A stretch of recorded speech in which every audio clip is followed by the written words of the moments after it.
प्यारे बच्चे नमस्कार। NCERT क्लास 12 फिजिक्स में आप सभी का स्वागत है आज के हमारे नए टॉपिक के साथ। और आज का हमारा जो नया टॉपिक है वो बहुत ही इम्पोर्टेंट है। तो चलते हैं टॉपिक की ओर।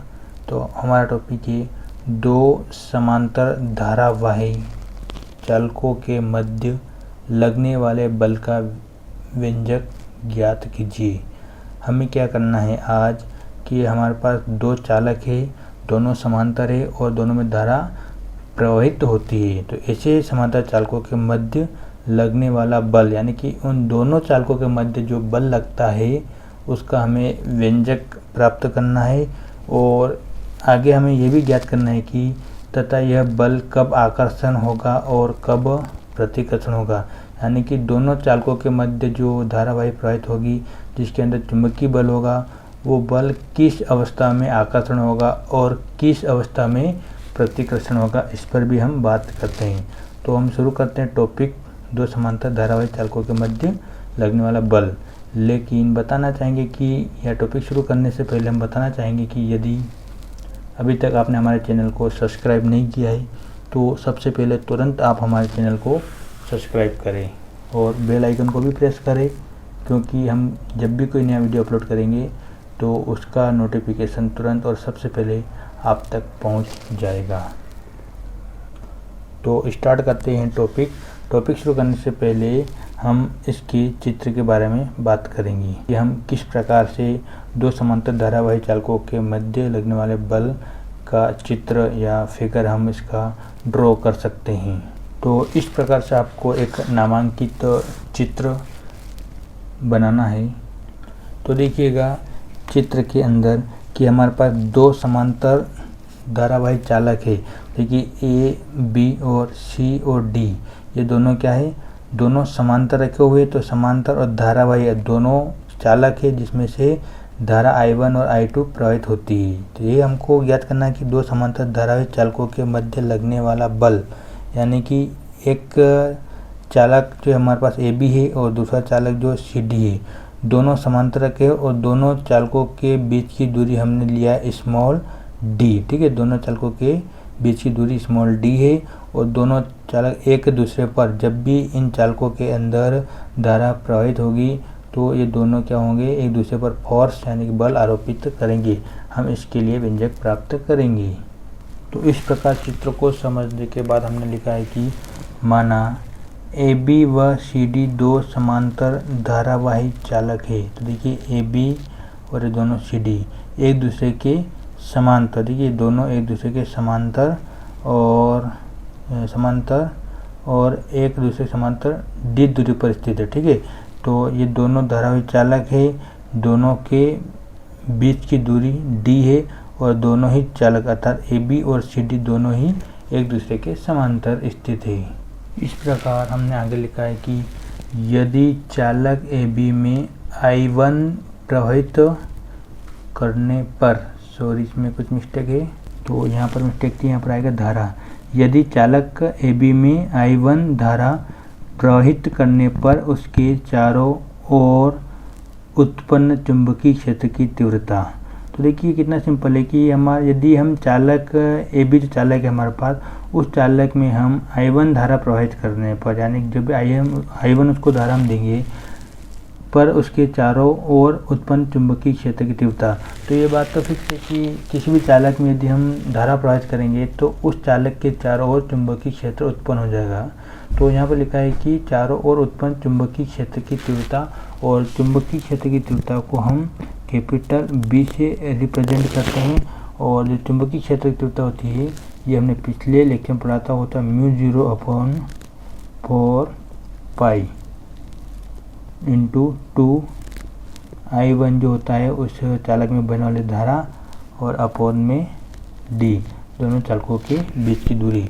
तो सिंपल है कि B इक्वल जो होता है μ0/4 पाई इंटू 2I1 अपॉन में D। ये होता है कि हमारे पास चालक AB जो है उसमें हम I1 धारा प्रवाहित करने पर उस चालक के चारों ओर उत्पन्न चुंबकीय क्षेत्र, यानी कि चालक के चारों ओर जो चुंबकीय क्षेत्र उत्पन्न होगा उस चुंबकीय क्षेत्र की जो तीव्रता होती है वो B equal μ0/4 pi into 2I1 और अपॉन में डी। और इस प्रकार हम इसको समीकरण नंबर 1 नाम दे देते हैं। आगे हमने लिखा है कि इसी प्रकार चालक CD में I2 धारा प्रवाहित हो रही है।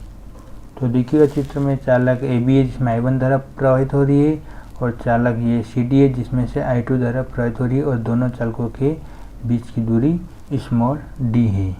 तो हमने लिखा है इसी प्रकार चालक CD में I2 धारा प्रवाहित हो रही है, तब चालक CD के L लंबाई पर लगने वाला बल, अर्थात हमारे पास जो चालक CD है उसके अंदर I2 धारा प्रवाहित हो रही है और उसी चालक CD की लंबाई L पर, यानी एक छोटा सा अल्पांश है CD के चालक की CD के L लंबाई पर लगने वाला बल।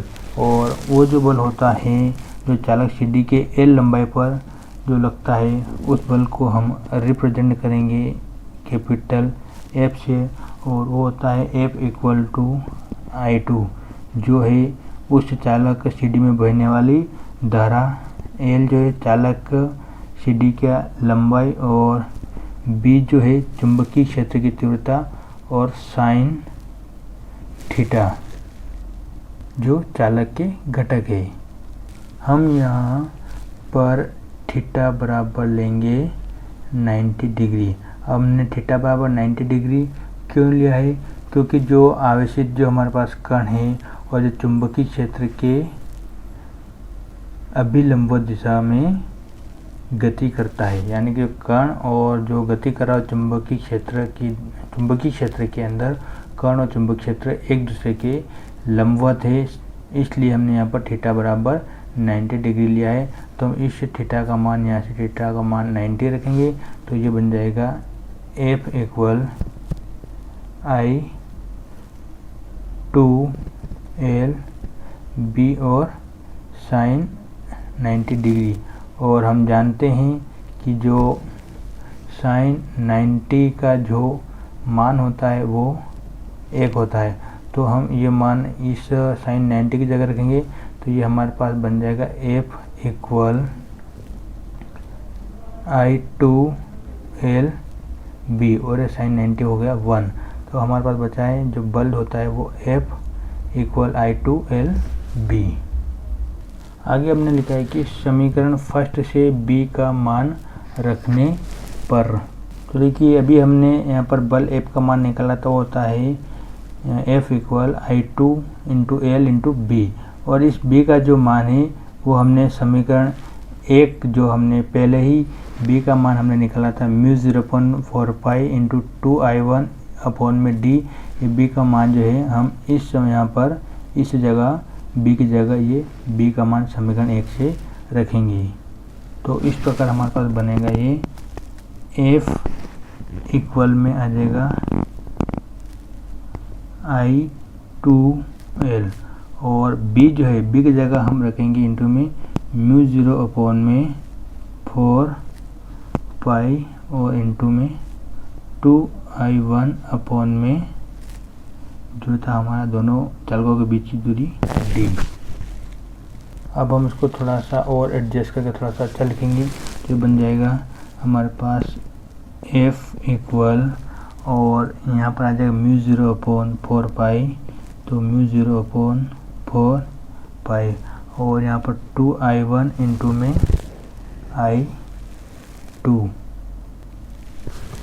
2I1 इंटू में I2 और अपॉन में दोनों के हो जाएगा यहाँ पर D, और हमारे पास एक और बचा L, तो इसको हम लास्ट में लिख देंगे L।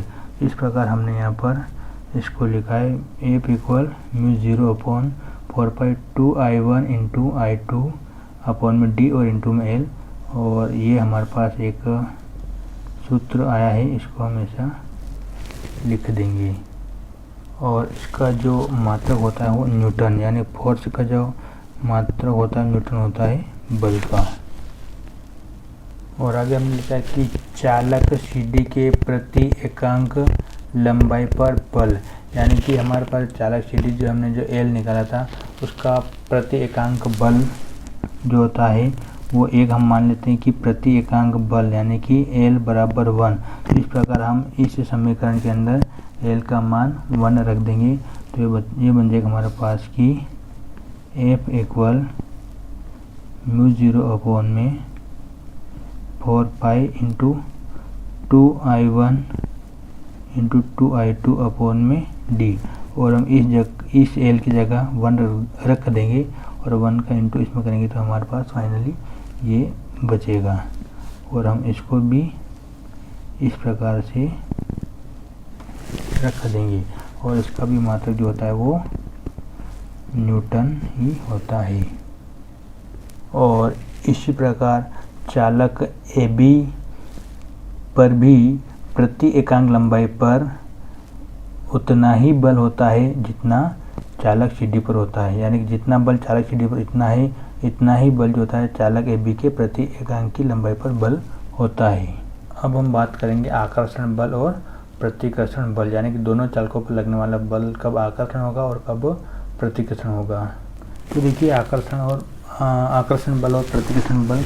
तो आकर्षण बल क्या होता है, यदि दोनों समांतर चालकों में एक ही दिशा में धारा प्रवाहित करने पर आकर्षण बल कार्य करेगा। अर्थात हमारे पास दो चालक है CD और AB, दोनों एक दूसरे के d दूरी पर समांतर है। यदि दोनों चालकों में एक ही दिशा में धारा, यानी कि दोनों चालकों की धारा की दिशा सेम होनी चाहिए, तब वहाँ पर आकर्षण बल कार्य करेगा। देखिए चित्र में दोनों चालक AB और CD दोनों की दिशा में धारा की एक ही होगी, तो यहाँ पर दोनों जो चालक एक दूसरे पर आकर्षण बल कार्य करेगा। इसी प्रकार प्रतिकर्षण बल, यदि दोनों समांतर चालकों में एक दूसरे के विपरीत दिशा में धारा प्रवाहित करने पर प्रतिकर्षण बल कार्य करेगा। अर्थात दोनों चालक CD और AB दोनों की जो धारा की दिशा होगी वो एक दूसरे के विपरीत होगी, तब वहाँ पर प्रतिकर्षण बल कार्य करेगा। ये दोनों बल हमने आकर्षण और प्रतिकर्षण बल समझा, जो बहुत ही सिंपल है। आप इसको अच्छे से रीड आउट करिएगा। जय हिंद, जय भारत।